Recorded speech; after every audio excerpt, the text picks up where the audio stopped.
Nous sommes dans le site de Tialakoum, qui était une forêt qui a été classée en 1943, avec une superficie de 33 hectares.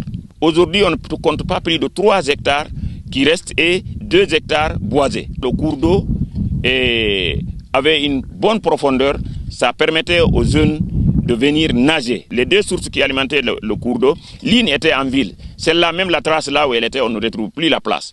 Pour quelle cause?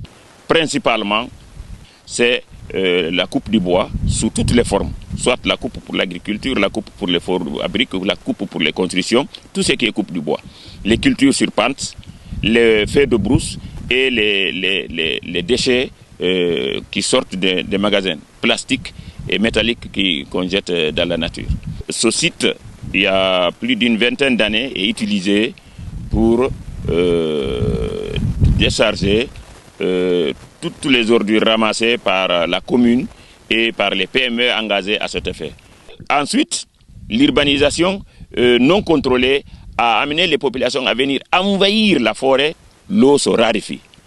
La végétation se raréfie. Et dès que la végétation se raréfie aussi, c'est la fertilité du sol qui manque. Donc les cultures ne donnent plus. Donc ça conduit à la famine.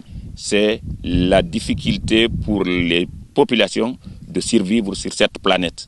Si on n'a pas à manger suffisamment, la chaleur est là, la température est élevée, il n'y a pas d'eau, ça veut dire que la population tend vers des difficultés, qu'elle aura des problèmes à surmonter. Quelques pistes de solutions pour essayer de pallier aux conséquences de sensibilisation des populations, créer d'activités génératrices de revenus qui permettent à ceux qui vivent des ressources des forêts de trouver autres sources de revenus en dehors des coupes de bois, des chasses, des briqueteries, ainsi de suite. Il faut rendre l'invisible visible. C'est quoi? C'est de prendre l'eau souterraine en profondeur et donner à la population pour éviter qu'il y ait assez de forage. Parce que quand il y a assez de forage en forte densité, la nappe phréatique baisse automatiquement.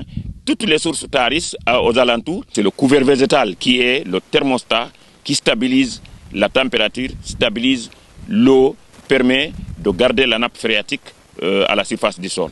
Et ensuite, faire des systèmes de ramassage, de traitement et de recyclage d'ordures ménagères et autres ordures en hauteur des tailles des villes et villages qui en produisent.